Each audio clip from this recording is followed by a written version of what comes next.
I rise in strong support of H.R. 7673, the Liberty and Laundry Act, and I thank Congressman Ogles for leading on this issue.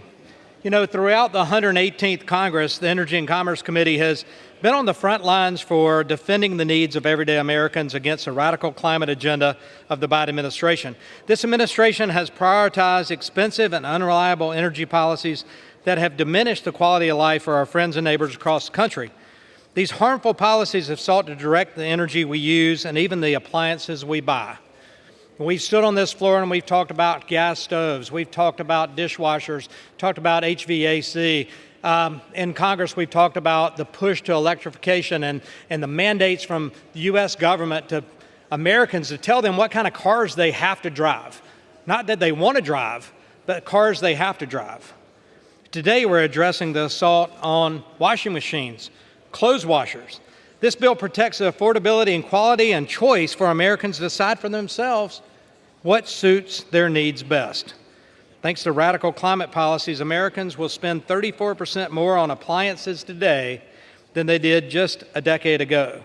These appliances are not only more expensive, they offer lesser quality, with fewer features Americans rely on and shorter lifespans. This legislation will prevent the DOE from enforcing standards for the clothes washers unless they are technologically feasible and economically justified, are not likely to result in additional cost to the consumer, and will result in significant conservation of energy.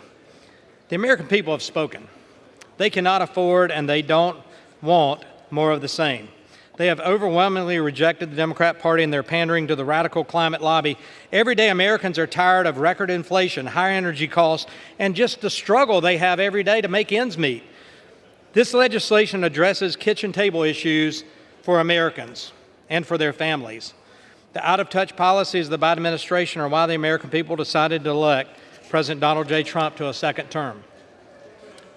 The gentleman is suspended. The House will be in order. Members are requested to take their conversations off the floor. The gentleman is recognized. Thank you, Mr. Speaker. In the 119th Congress, House Republicans will continue to fight for hardworking Americans and unleash our energy to lower costs and improve the quality of life for those across the country. I urge my colleagues to vote in support of H.R. 7673, the Liberty and Laundry Act. I want to thank Representative Ogles for leading this legislation, and I reserve the balance of my time. The gentleman